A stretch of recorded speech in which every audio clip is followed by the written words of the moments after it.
Want to know how to turn this mockup template into an eye-catching video mockup that highlights your artwork just like this? I'm going to walk you through the step-by-step process, and I'll reveal a surprising trick that will make creating these mockups faster than you ever imagined. Let's walk through the process of editing your video mockup template in Photoshop. First, you'll need to open the template file you've downloaded. If this is your first time using the template, you may encounter a prompt asking you to relink some missing files. Don't worry, this is common with templates that include linked media. Simply click Relink when prompted, then navigate to the links folder that came with your template download. Inside this folder, you'll find the image with the exact same file name as what Photoshop is trying to reconnect. Select that image, and Photoshop will automatically relink everything for you. Next, you'll want to preview the video to see how the mockup template looks in motion.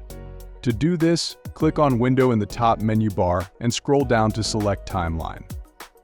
Once you enable the Timeline panel, you'll be able to preview your video and see how each scene transitions, which is super helpful for getting a feel for how your final mockup will play out. Now, we can move on to updating the artwork in your mockup. Over in the Layers panel, here you can see 3 smart object layers labeled Scene 1, Scene 2, and Scene 3. These correspond to the different sections or scenes of your video mockup. As the name suggests, Scene 1 is for the first part of the video, Scene 2 is for the middle, and Scene 3 is for the final part. To change the artwork, you'll need to edit each smart object individually. Start with Scene 1, right-click on the Smart Object layer and select Edit Content. This will open the smart object in a new tab in Photoshop, allowing you to replace the placeholder artwork with your own design. Now, locate the artwork you want to use for this scene and drag it into the new tab. Resize it if necessary by clicking and dragging the corners while holding down the Alt key to maintain the proportions. Once it's positioned how you want it, press Enter to confirm the changes. Then, save the smart object by going to File and choosing Save, or just hit Ctrl+S on Windows or Command+S on Mac. After saving, you can close this tab and return to the main template file. You'll see that Scene 1 has been updated with your artwork.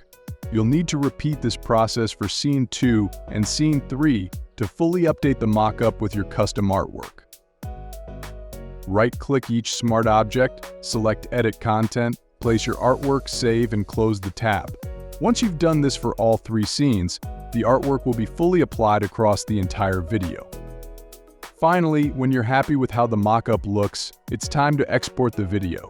Go to the top menu and click on File, then choose Export and select Render Video. In the render settings, you can give your video file a name, and unless you need specific adjustments, you can leave the default export settings as they are. This includes options like the video format, which is usually set to MP4 and resolution, which should match your project needs. Once everything looks good, click Render and Photoshop will process your video. And just like that, you've mastered creating one video mockup with your artwork. But there's one important thing I left out earlier. What I showed you works perfectly if you're only making one video. But what happens when you need to make several at once? In the next video, I'll show you how to use the Bulk Mockup plugin to batch create videos in no time. This tool will completely streamline your workflow, so be sure to check it out.